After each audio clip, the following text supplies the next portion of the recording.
क्या आप जानते हैं हनुमान जी ने अपनी ही लिखी रामायण समुद्र में क्यों फेंक दी? आखिर ऐसी कौन सी बात थी जिसके कारण उन्होंने वर्षों की अपनी तपस्या और मेहनत को स्वयं त्याग दिया?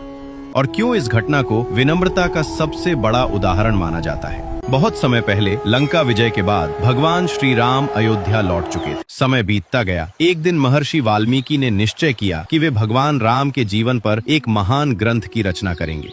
उन्होंने तपस्या, ध्यान और दिव्य ज्ञान के बल पर रामायण लिखना प्रारंभ किया।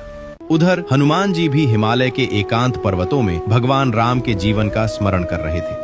राम नाम में डूबे हुए उन्होंने भी अपने अनुभवों के आधार पर राम कथा लिखनी शुरू कर दी। कहा जाता है कि हनुमान जी ने अपने नाखूनों से पर्वत की शिलाओं पर रामायण अंकित की थी। उनकी रामायण में केवल शब्द नहीं थे, उसमें प्रभु श्री राम के प्रति उनका प्रेम, भक्ति और प्रत्यक्ष अनुभव समाहित था। कुछ समय बाद महर्षि वाल्मीकि को हनुमान जी की इस अद्भुत रामायण के बारे में पता चला। वे उसे देखने के लिए हिमालय पहुंचे। जब उन्होंने हनुमान जी द्वारा लिखी गई रामायण पढ़ी तो वे आश्चर्यचकित रह गए। हर श्लोक में भक्ति थी, हर वर्णन में दिव्यता थी। वो इतनी अद्भुत थी कि उसके सामने उनकी अपनी रचना साधारण प्रतीत होने लगी।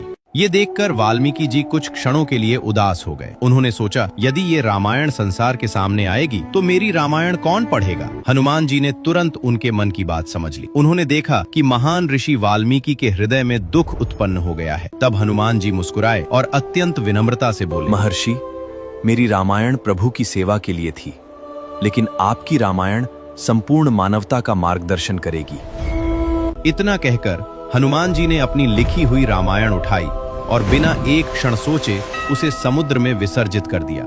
हनुमान, आपने इतना महान ग्रंथ क्यों त्याग दिया?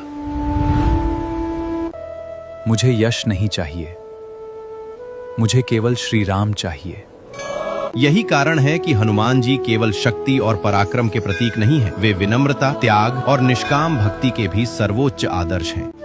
अगर आप भी हनुमान जी की इस विनम्रता को प्रणाम करते हैं तो कमेंट में लिखिए, जय श्री राम।